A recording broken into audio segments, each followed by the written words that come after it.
Sing that shit.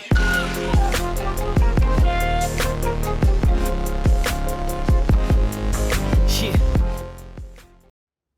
नमस्कार, मैं पुनः प्रस्तुत हूँ रस टॉपिक का पार्ट 2 लेकर। पिछले पार्ट में रस के अंग, रस की परिभाषा, उसके भेदों के बारे में हमने जिक्र किया था, विस्तृत अध्ययन लिया था और रसों के राजा श्रृंगार के बारे में भी बात की थी। तो उसी को जारी रखते हुए हम रस के सभी भेदों को अच्छे से समझते हैं ताकि रसों के संपूर्ण भेदों की जानकारी आप सबको प्राप्त हो। और क्योंकि प्रश्नोत्तर पूरे टॉपिक से आएंगे, इसलिए आप लोग वहीं से श्रृंगार के 2 भेदों के बारे में मैं बताना प्रारंभ करती हूँ। संयोग श्रृंगार आपके समक्ष है और इसके बारे में पूरी तरह से मैं आपको बताती हूँ कि कैसे संयोग श्रृंगार पहचानते हैं। यह श्रृंगार से भरी हुई कविताओं से हम समझ जाते हैं कि इसमें श्रृंगार रस है और उसमें भी संयोग श्रृंगार है। जहाँ नायक नायिका के संयोग या मिलन का वर्णन होता है, वहाँ संयोग श्रृंगार होता है। फिर से एक बार रिपीट करते हैं। जहाँ नायक नायिका के संयोग या मिलन का वर्णन होता है, वहाँ संयोग श्रृंगार कहलाता है। संयोग का मतलब ही मिलन से है। संयोग श्रृंगार के अंतर्गत नायक नायिका के परस्पर मिलन, प्रेमपूर्ण कार्यकलाप और उनके रूप, सौंदर्य एवं सुखद अनुभूतियों का वर्णन होता है। जब भी पंक्तियां आपके कभी सामने आएंगी तो उसमें या तो नायक के रूप सौंदर्य की बात की जाएगी या फिर नायिका के रूप सौंदर्य की बात की जाएगी और उनके मिलन के क्षण की सुंदर अनुभूतियां स्पष्ट होती नजर आएंगी। तो उदाहरण के लिए ये स्पष्ट कर देगा आपको उदाहरण। इसमें लिखा है उदाहरण, कहत नटत रीझत खीजत मिलत खिलत लजियात, भरे भवन में करत है नैनन ही सो बात। इस पंक्तियों में बिहारी कवि ने एक नायक नायिका के प्रेम पूर्ण जो है चेष्टाओं का या कोशिशों का वर्णन किया है और उसको करते समय उन्होंने ये बताने का प्रयास किया है कि एक भवन में, यानी एक जगह है जहाँ पर बहुत सारे लोग बैठे हैं और ऐसे में वो अपने प्रेम के उद्गार को, अनुभव को एक दूसरे से शेयर नहीं कर सकते, इसलिए वो आंखों आंखों में ही सारी चीजें ये हो रही हैं, जैसे कहते हैं आपस में ही बात कर रहे हैं और उसके बाद रीझ भी रहे हैं, खुश भी हो रहे हैं, फिर थोड़ा सा गुस्सा भी दिखा रहे हैं, मिल भी रहे हैं और क्योंकि आमने सामने है इसलिए खुल के अपने प्यार का, प्रेम का वर्णन कर रहे हैं और वो सारी चीजें उनकी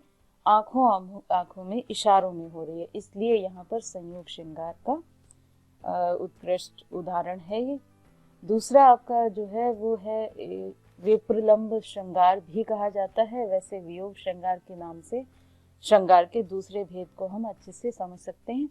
जहाँ नायक नायिका के परस्पर उत्कट प्रेम होने के बाद भी उनका मिलन नहीं हो पाता, इसके अंतर्गत विरह के व्यथित नायक नायिका के मनोभावों को व्यक्त किया जाता है।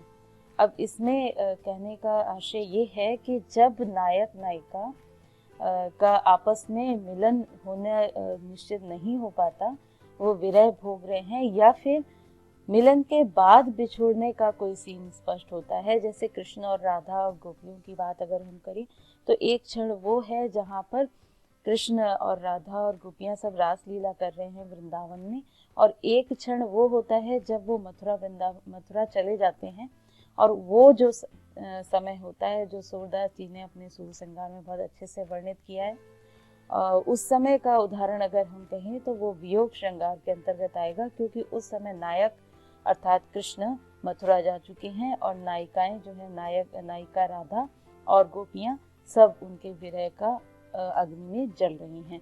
तो यहाँ पर जो आपका एक उदाहरण दिया है, उस समय एक गोपी का मनोभाव यहाँ पर दिखाने का प्रयास किया है सूरदास जी ने, जिसमें उन्होंने कहा, मधुबन तुम कत रहत हरे, मतलब मधुबन का मतलब वाटिका, बगीचा, तुम किस तरह से हरे रह सकते हो, विरह वियोग श्याम सुंदर के ठाड़े क्यों न जरे। वो कह रही हैं कि जो विरह अग्नि से वो खुद स्वयं जल रही हैं, तो वो ये जो वाटिका है वो इस तरह से खड़े खड़े जल क्यों नहीं जाती, क्योंकि विरह की अग्नि उनकी इतनी तीव्र है कृष्ण जी से बिछड़ने के बाद कि उनको ऐसा लगता है कि ये वाटिका खूबसूरत नहीं दिखनी चाहिए, उसको भी जल जाना चाहिए जिस तरह से वो विरह में जल रही हैं।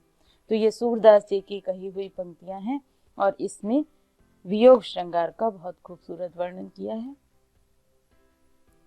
अगला रस है आपका हास्य रस, और हास्य का मतलब ही है हंसी मजाक। कुछ वस्तुएं या कुछ व्यक्तियों को देखकर हमें अगर उसमें मनोरंजन होता है, हमें हास्य की अनुभूति होती है, हंसी आती है, तो वो आपका हास्य रस से संबंधित पंक्तियां होंगी। जैसे इसमें स्पष्टता और समझते हैं। हास्य रस मनोरंजक है। आचार्यों के मतानुसार हास्य नामक स्थायी भाव अपने अनुकूल विभाव, अनुभाव और संचारी भाव के संयोग से अभिव्यक्त होकर जब आस्वाद का रूप धारण कर लेता है तो उसे हास्य रस कहा जाता है। यहाँ पर वही 4 भावों को दिखाया गया है जिनके परस्पर मेल होने से रस की उत्पत्ति होती है, और यहाँ पर बात की जा रही है हास्य नामक स्थायी भाव की, क्योंकि हास्य रस का स्थायी भाव हास्य होता है। और ये जब परिस्थितियां अनुकूल सब बैठती हैं, संचारी भाव, अनुभाव, विभाव और स्थायी भाव, तब वो स्थायी भाव जागृत होता है और हास्य रस की अनुभूति होती है, जिसको आस्वाद करना या रसास्वादन करना भी कहा जाता है। तब उसे हास्य रस कहा जाता है, जिसका इफेक्ट किसी भी व्यक्ति पर पड़ सकता है, पाठक पर भी और साधारण दर्शक पर या फिर किसी श्रोता पर भी। सामान्य विकृत आकार, प्रकार, वेशभूषा, वाणी और आंगिक चेष्टाओं को देखने से हास्य रस की निष्पत्ति होती है। यह हास्य 2 प्रकार का होता है, आत्मस्थ और परस्य। ये जो 2 प्रकार दिए हुए हैं, एक में यह है कि किसी ऐसी चीज को हमने देखा जिसको देखकर हमें हंसी आई, तो एक उस प्रकार की हंसी होती है जिसको हम कहते हैं आत्मस्थ, और दूसरा हंसते हुए इंसान को देखकर अगले भी हंसने लगे तो उसको कहते हैं परस्य। और ये हास्य की अनुभूति ज्यादातर ऐसे लोगों को देखकर होती है जो साधारण वेशभूषा में नहीं होते, जैसे जोकर, या फिर कुछ ऐसी पंक्तियां जो व्यंग्यात्मक हंसी उत्पन्न कर दे, तो उसमें हास्य रस की अनुभूति होती है। एक उदाहरण बहुत सरल सा है, साधारण सा, और मुझे लगता है कि सभी छात्रों को एक एक सरल उदाहरण हर रस का जरूर तैयार कर लेना चाहिए, क्योंकि उसके वजह से कम 2 प्रश्न आपके सॉल्व हो सकते हैं। तो इसमें एकदम सिंपल सा है, कर्जा देता मित्र को वो मूर्ख कहलाए, महामूर्ख वो यार है जो कर्जा लौटाए। इसका मतलब यह है कि कभी भी अपने मित्र से को कर्जा नहीं देना चाहिए, क्योंकि उसे वापस लेने की उम्मीद नहीं होती, और वो उससे भी ज्यादा महामूर्ख है जो अपने मित्र होते हुए भी उसको कर्जा वापस लौटाए। तो इसमें हास्य रस की अनुभूति होती है।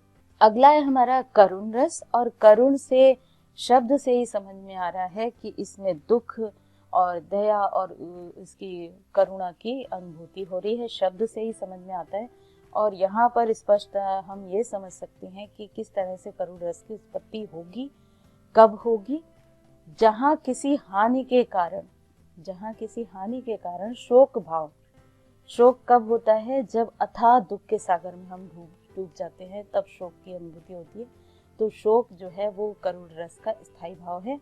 शोक भाव उपस्थित होता है, वहाँ करुण रस उपस्थित होता है। पर हानि किसी अनिष्ट, किसी के निधन या प्रेम पात्र के चिर वियोग के कारण संभव होता है। या तो किसी का निधन हो गया हो, किसी की मृत्यु हो गई हो, या फिर चिरकालीन वियोग, हमेशा के लिए वियोग अगर हो गया है, तो आपका करुण रस उत्पत्ति होना संभव होता है। शास्त्र के अनुसार शोक नामक स्थायी भाव अपने अनुकूल विभाव, अनुभाव और संचारी भावों के सहयोग से अभिव्यक्त होकर जब आस्वाद का रूप धारण कर लेता है, तब उसे करुण रस कहा जाता है। यहाँ पर करुण रस का स्थायी भाव शोक होगा, और ये तब होगा जब सब जो भाव हैं 4 आपके, वो सब अनुकूल हो जाते हैं, तो रस निष्पत्ति होती है और हम उसका रस का रसास्वादन कर पाते हैं, जिसको कहते हैं आस्वाद रूप। उदाहरण सीधा सा और बहुत ही साधारण है, आराम से एक लाइन आप लोग याद कर सकते हो। हाय फूल सी कोमल बच्ची हुई राख की ढेरी, एक सिंपल सी लाइन है, इसको आराम से आप याद कर सकते हो। ये नाना साहब की पुत्री जो जला दी गई थी उसके बारे में ये पंक्ति है, जो हमने 9th में आपने पढ़ा होगा। अगला है आपका वीर रस, और वीर शब्द से ही समझ में आ रहा है वीरता और साहस का और जोश का, उत्साह का वर्णन यहाँ पर होगा। और निश्चित रूप से वही पंक्तियां यहाँ पर आपको देखने को मिलेंगी जिसमें वीरता का प्रदर्शन किया जा रहा हो। और वीरता का प्रदर्शन किसी से बदला लेने के लिए, प्रतिशोध लेने के लिए नहीं होता, अपितु किसी भलाई के लिए, जनहित के लिए वीरता का प्रदर्शन किया जाता है। और ये पंक्तियां आपको ज्यादातर युद्ध स्थल की आपको दिखाई देंगी जिसमें कोई वीर पुरुष या वीर महिला वीरता का प्रदर्शन कर रही होगी। तो यहाँ पर हम डिटेल में इसको समझते हैं। जहाँ विषय और वर्णन में उत्साह युक्त वीरता के भाव को प्रदर्शित किया जाता है वहाँ वीर रस होता है। बिल्कुल साधारण सी बात है, जहाँ उत्साह दिख रहा है और वो भी किसके लिए, जनहित के लिए, कोई हित कार्य के लिए अगर उत्साह का प्रदर्शन किया जा रहा है, जोश का प्रदर्शन किया जा रहा है, जैसे देशभक्ति के लिए सैनिक करते हैं, वहां पर वीर रस होगा। अगर सैनिकों का उदाहरण दे रहे हैं तो वो निश्चित रूप से वहां पर वीर रस का उदाहरण दिया जाएगा। उत्साह का संचार इसके अंतर्गत किया जाता है, किंतु इसमें प्रधानतया रण पराक्रम का ही वर्णन किया जाता है। मैंने आपको बताया रणभूमि का उदाहरण होगा, युद्ध भूमि का उदाहरण होगा, और इसमें वीर रस के 4 भेद भी बताए गए हैं, युद्धवीर, धर्मवीर, दानवीर और दयावीर। ये 4 तरह के आपके वीर रस के भेद हैं।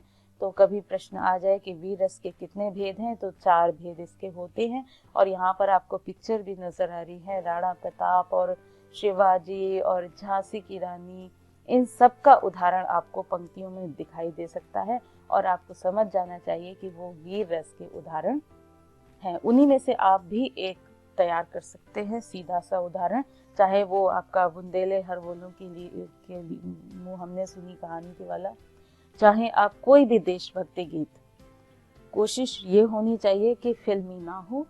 तो ऐसी पंक्तियां आप लोग तैयार कीजिए, सिंपल सी, कोई भी कर सकते हैं। युद्धवीर का एक उदाहरण यहाँ पर दिखाई दे रहा है जिसमें वीर अभिमन्यु का और उसके साथियों के बीच जो उत्साहवर्धक पंक्तियां हैं वो यहाँ पर दिखाई दे रही हैं। जिस समय चक्रव्यूह की रचना की गई थी कौरवों के द्वारा, और उस चक्रव्यूह को तोड़ने का उपाय सिर्फ और सिर्फ अर्जुन को पता था, लेकिन अभिमन्यु अर्जुन का पुत्र थे और अभिमन्यु ने अपने माँ के पेट में ही अर्जुन की पूरी आधी बात सुनी थी उन्होंने कि चक्रव्यूह कैसे तोड़ा जाएगा। तो ये पूरी तरह से उत्साहित थे उस चक्रव्यूह को तोड़ने के लिए, क्योंकि अर्जुन वहां पर उपस्थित नहीं थे और उन्होंने आधी बात सुनी थी, यानी व्यू तोड़ना तो जानते थे लेकिन व्यू से निकलना नहीं जानते थे वापस, इसीलिए उनकी मृत्यु वहां पर हो गई थी। 7 महारथियों ने मिलकर कौरवों के उनकी हत्या कर दी थी। ये उससे पूर्व की पंक्तियां हैं जिसमें अभिमन्यु अपनी जोश का, वीरता का प्रदर्शन कर रहे हैं। किस तरह से कर रहे हैं, हे सारथे है द्रोण क्या, देवेंद्र भी आकर लड़े, है खेल क्षत्रिय बालकों का, व्यू भेदन कर लड़े, मैं सत्य कहता हूँ सके सुकुमार मत जानो मुझे, यमराज से भी युद्ध को प्रस्तुत सदा मानो मुझे।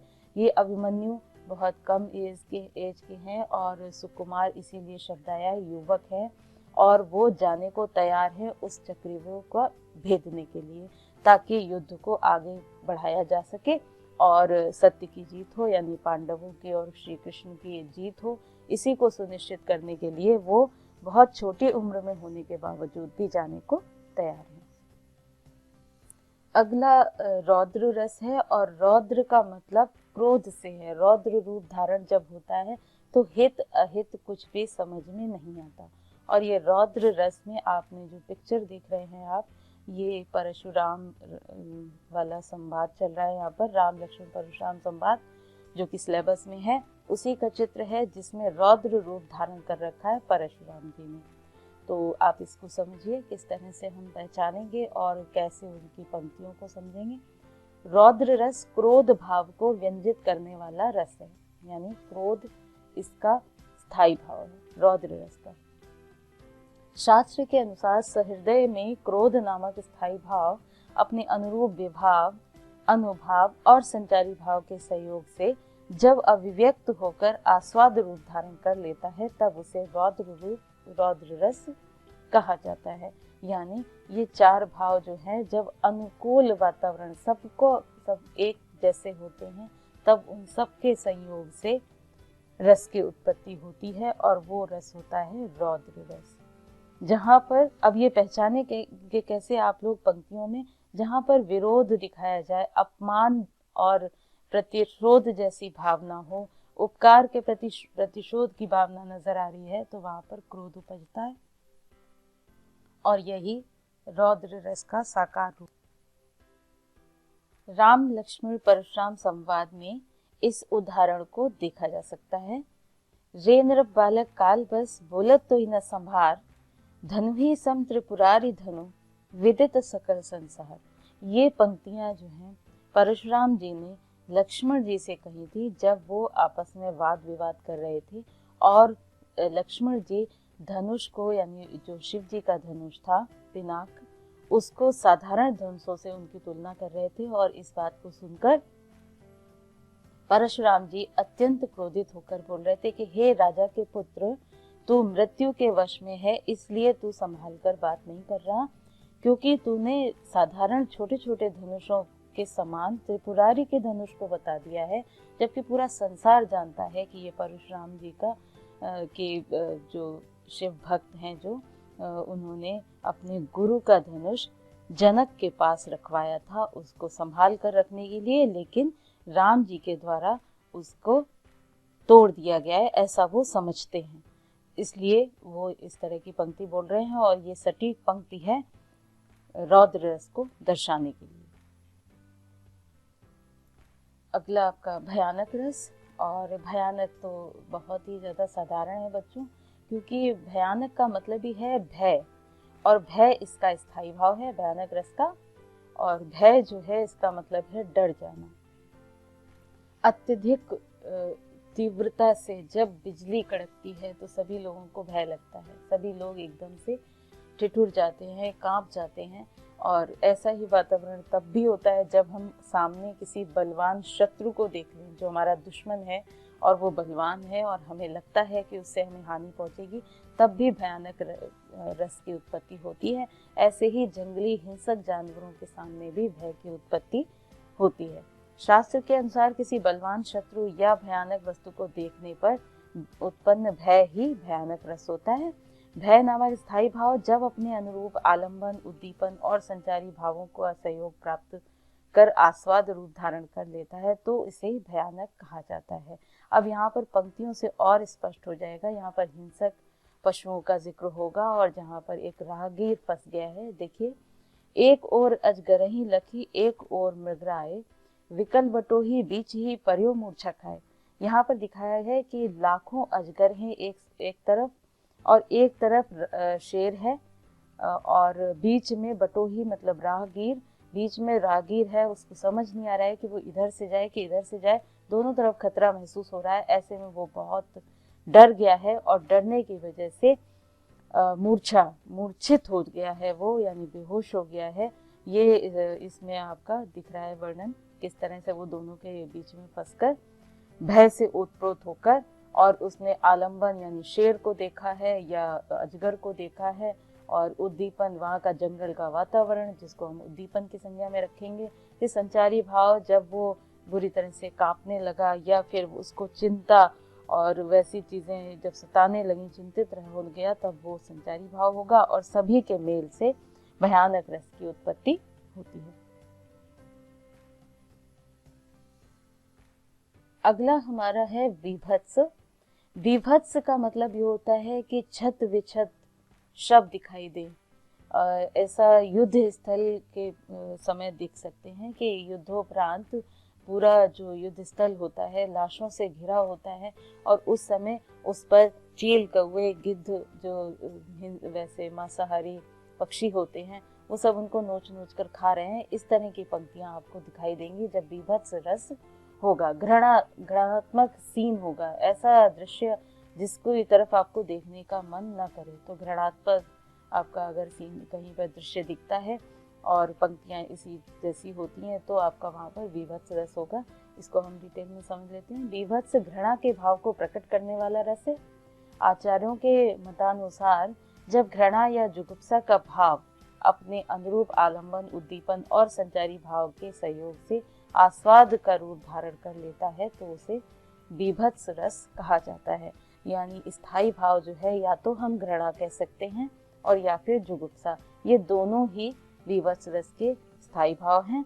अब उदाहरण से स्पष्टतया समझते हैं। सिर पर बैठ्यो काग, आंख दो खात निकारत, खींचई जीवई श्यार, अति आनंद उर्धावत। यहाँ पर दृश्य ये दिखा रहे हैं कि यहाँ पर एक सिर पर बैठकर एक कौवा किसी शव पर बैठा हुआ है और उसकी आंख निकाल निकाल के खा रहा है और उसको जीभ से खींच रहा है और लार टपक रही है उसकी, और उसको खाते समय उसको बहुत आनंद मिल रहा है। ये दृश्य है, लेकिन हमारे लिए आनंददायी ये नहीं होगा, इसलिए हम उस दृश्य को देखना नहीं पसंद करेंगे, इसलिए ये घृणात्मक है।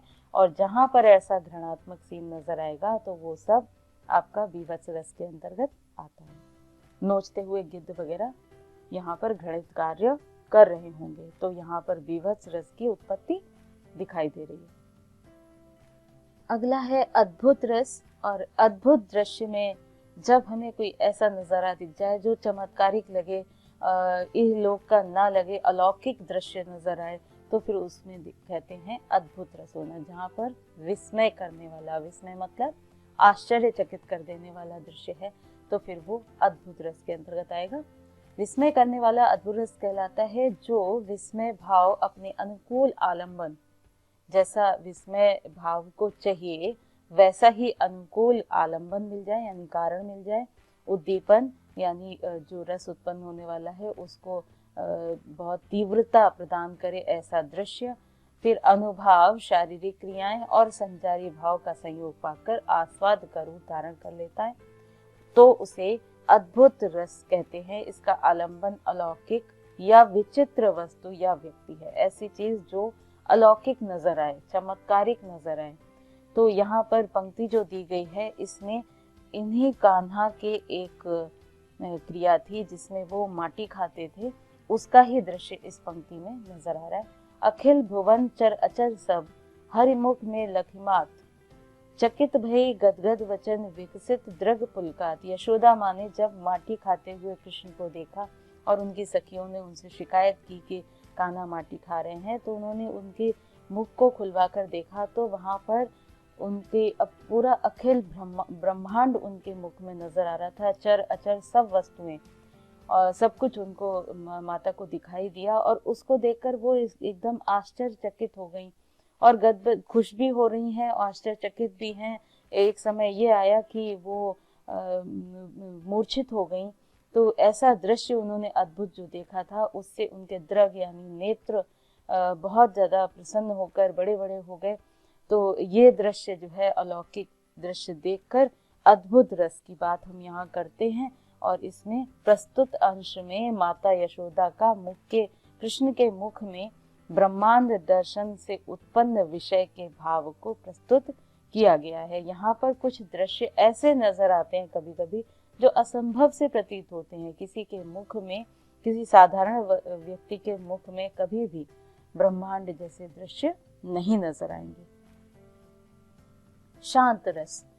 शांत रस यहाँ पर जैसी बुद्ध की प्रतिमा आपको दिख रही है, इनके चेहरे पे ही नजर आ रही है एक असीम शांति। क्यों शांति है? क्योंकि इन्होंने सांसारिक मोह माया से विरक्ति पाली है। ये उस समय का दृश्य है जब ये सिद्धार्थ ये राजकुमार थे और उन्होंने जब उनको सच्चाई का पता लगा, सत्य पता लगा कि बुढ़ापा जैसी ये अवस्था आती है या फिर मृत्यु हो जाती है, रोगी हो जाता है व्यक्ति, तब उनको इस संसार से मोह खत्म हो गया और वो तत्व ज्ञान को ढूंढने निकल पड़े थे और गया नामक स्थान पर उनको ज्ञान की प्राप्ति हुई थी। उसी समय का से उनकी हम इसी अवस्था को जानते हैं। तो तत्व ज्ञान और वैराग्य से शांत रस की उत्पत्ति मानी गई है। इसका स्थायी भाव निर्वेद शम या वैराग्य भी कहलाता है, जो अपने अनुरूप विभाव, अनुभाव और संचारी भाव से संयुक्त होकर आस्वाद का रूप धारण करके शांत रस रूप में परिणित हो जाता है। संसार की क्षण भंगुरता का मतलब पल भर में नष्ट हो सकता है ऐसा संसार, काल चक्र की प्रबलता यानी मृत्यु लोक में हम सब रहते हैं, पृथ्वी लोक पर जिसको मृत्यु लोक कहते हैं, जो आया है वो जाएगा जरूर। ये सत्य को जो व्यक्ति जान लेता है तो वो ईश्वर को पहचान लेता है और ईश्वर की आराधना करना शुरू कर देता है। तो जिस समय सत्य का ज्ञान, अंतिम सत्य हमें पता लग जाता है, तो तत्व ज्ञान जानने के बाद लोगों की इसी तरह से प्रेरित हो जाते हैं और सांसारिक चीजों से वो विरक्त हो जाते हैं। इसीलिए शांत रस का स्थायी भाव वैराग्य है। मन पछतई है अवसर बीते, दुर्लभ देई पाए हरिपद भुज, कर्म वचन भरु हीते, सहस भाव दस बदन आदि नृप, बचे न काल बलीते। इन पंक्तियों से समझ में आ रहा है ये उपदेश जैसा किसी को दिया जा रहा है कि आपका मन पछताएगा जब आपका समय बीत जाएगा। इसलिए जो मानव देह है, मनुष्य की का शरीर जो है वो बहुत दुर्लभ है, बहुत सारी योनियों के बाद मिलता है। तो आपको क्या करना चाहिए? हरि का स्मरण करना चाहिए, क्योंकि अपने कर्म और अपने वचन और अपने कार्य ऐसे करें जो सबके लिए हितकारी हों, क्योंकि आपने बहुत दुर्लभ, मतलब बहुत ही मुश्किल से मिलने वाली देह प्राप्त की है। क्योंकि अंतिम सत्य क्या है? मृत्यु है। और अंतिम सत्य के फल स्वरूप चाहे वो सहस्वाहु हो, चाहे वो दशानन हो, सभी नृप काल से यानी मृत्यु से नहीं बचे थे। यानी कितने भी बलशाली कोई हो, परंतु मृत्यु निश्चित है। ये बात जो जान लेता है वो ईश्वर के समक्ष पूरी तरह से अपने आप को समर्पित कर देता है, और यही समर्पण भाव शांत रस में नजर आता है। ये आपका है वात्सल्य रस, और इसमें पिक्चर से ही समझ में आ रहा है कि बच्चे को माँ किस प्रकार से स्नेह से अपने गले लगाए हुए हैं, ये यशोदा माँ और कृष्ण जी। तो आप समझते हैं इसको। माता पिता एवं संतान के प्रेम भाव को प्रकट करने वाला रस वात्सल्य रस कहलाता है। माता पिता या बहुत परम स्नेही जो लोग होते हैं, उनका बच्चे के प्रति प्रेम भाव जो होता है उसी को वात्सल्य रस कहते हैं, जिसका स्थायी भाव वत्सल है। वत्सल नामक भाव जब अपने अनुरूप विभाव, अनुभाव और संचारी भाव से युक्त होकर आस्वाद का रूप धारण कर लेता है, तब वह वत्सल रस में परिणित हो जाता है। वात्सल्य रस का उदाहरण कभी भी आएगा तो किसी बच्चे की किलकारी का दृश्य हो सकता है, किसी बच्चे की बिल्कुल बाल लीलाओं का वर्णन हो सकता है। सूरदास जी ने बाल स्वरूप कृष्ण का बहुत खूबसूरत दृश्य अंकित किया है। ऐसे ही तुलसीदास जी ने भी राम जी का जो बचपन का बाल रूप जो था उसका दृश्य बहुत खूबसूरती से किया है। और ऐसी ही पंक्ति आप लोगों के सामने आएगी जिसमें आप पहचान सकते हैं कि यहाँ पर वात्सल्य रस होगा। यहाँ पर एक छोटे से बच्चे का या माता पिता का स्नेह उनके बच्चे के प्रति दिखाई देगा। इसमें उदाहरण सामने है जिसमें बालक कृष्ण को घुटनों के बल चलते देखकर यशोदा माँ की प्रसन्नता का वर्णन किया गया है। किलकत कान घुटनी आवत, मणिमय कनक नंद के आंगन, बिंब पकड़िवे धावत।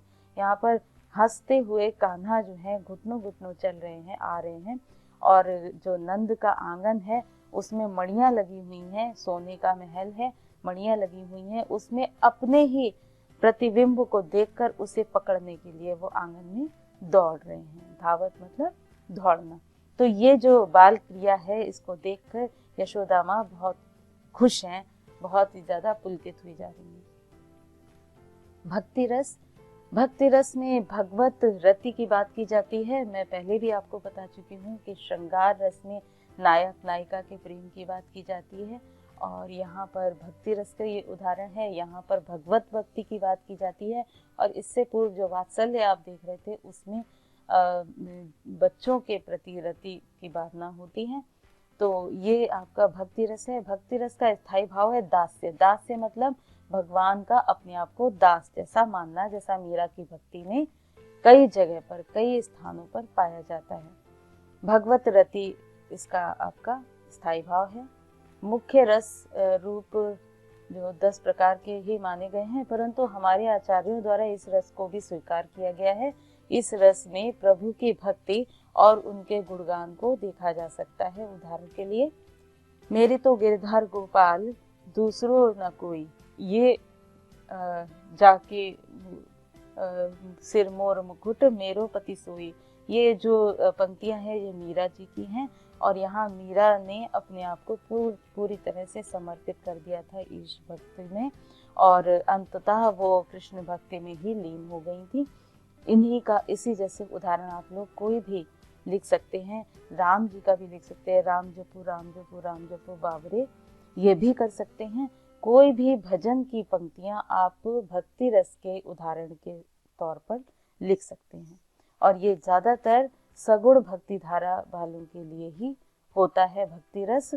और उसमें निराकार ब्रह्म की ज़्यादातर जब बात करते हैं तो किसी मूर्ति पूजा की बात नहीं करते, और वो शांत रस के गुण जो हैं उसकी बात ज़्यादा करते हैं। शांत रस में कैसे होता है, जब सांसारिक बातों की बात ना की जाए। इसी के साथ रस का विस्तृत अध्ययन पूर्ण हुआ, और मैं एक छोटा सा एक वीडियो और बनाऊंगी जिसमें परीक्षा से संबंधित जो छोटे शॉर्ट प्रश्न आते हैं वो भी आप लोग अच्छे से समझ पाएंगे, तो ज़रूर देखिएगा अगला वीडियो। धन्यवाद।